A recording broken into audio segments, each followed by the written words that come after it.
A new musical concept that's coming up at the back of your book is a quarter rest.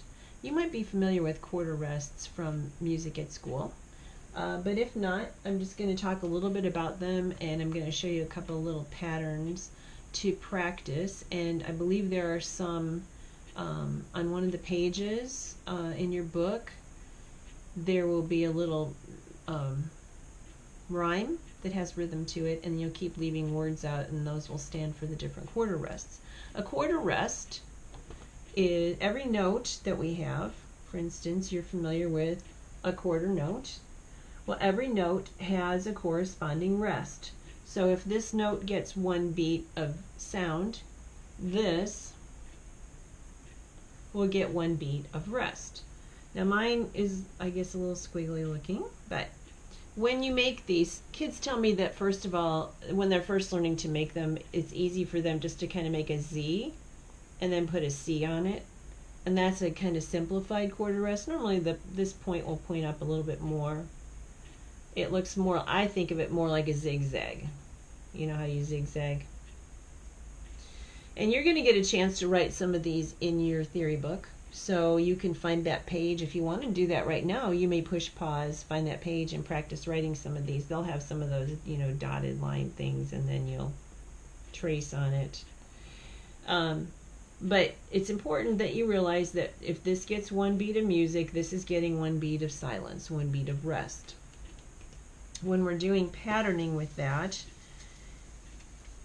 oftentimes I just have kids just kind of open their hands, like if we're clapping a rhythm, this would be a rest because it has a beat, but it has no sound on that beat. So I need you to still feel that beat even though you're not playing something on it. One of the biggest problems kids have when they first start playing rests is that they cheat the beat a little bit, and then we lose our steadiness in our beat. So you want to get to the point right from the beginning where we're holding that whole quarter rest beat as well.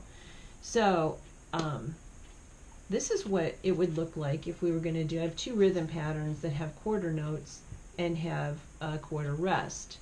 So this would be do, do, do, and then this is your rest. Sometimes if we're saying the rhythms out loud, if we're not clapping, we'll go do, do, do, sh.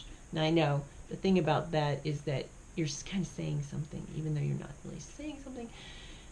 The whole thing about a rest is that there's no music at that point. And it's so important to understand that when composers put rests in, they do that because it adds either more drama or more sense of beat, rhythm. So there's purpose to those rests, and we have to really honor those rests, make sure that we're holding them for the length that the composer wanted, so that we don't miss out on one of those opportunities for drama. So we start practicing with just one every once in a while. So what we're going to do is, I can't really hold this in. I'll try to clap like this, and I think you can, if I put my hands up, you can see that. Okay, so we're going to clap this rhythm. So it'll be clap, clap, clap, and then go like this. And we're going to do this a couple of times, all right? So 1, 2, ready, clap, clap, clap, clap, clap, clap, clap, clap, clap, clap. Once more, clap, clap, clap. Very good. Did you get those rests in pretty well? Let's try this one. Now we have two quarter rests. So it's going to be a clap, clap, like that. 1, 2, ready, clap, clap, clap, clap, clap. Very good. Let's try to make it a little bit longer. Let's see if we can do both of them together. All right. So we're going to start here. 1, 2, ready, clap, clap, clap, clap, clap, clap. Once more. Clap, clap, clap, clap, clap. Good. How did you do on those quarter rests? Are you understanding pretty well?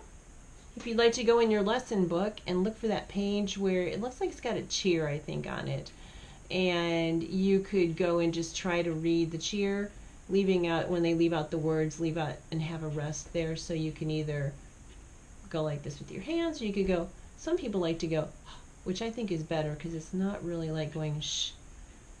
It's less sound. It's just kind of just a bit of a breath. So,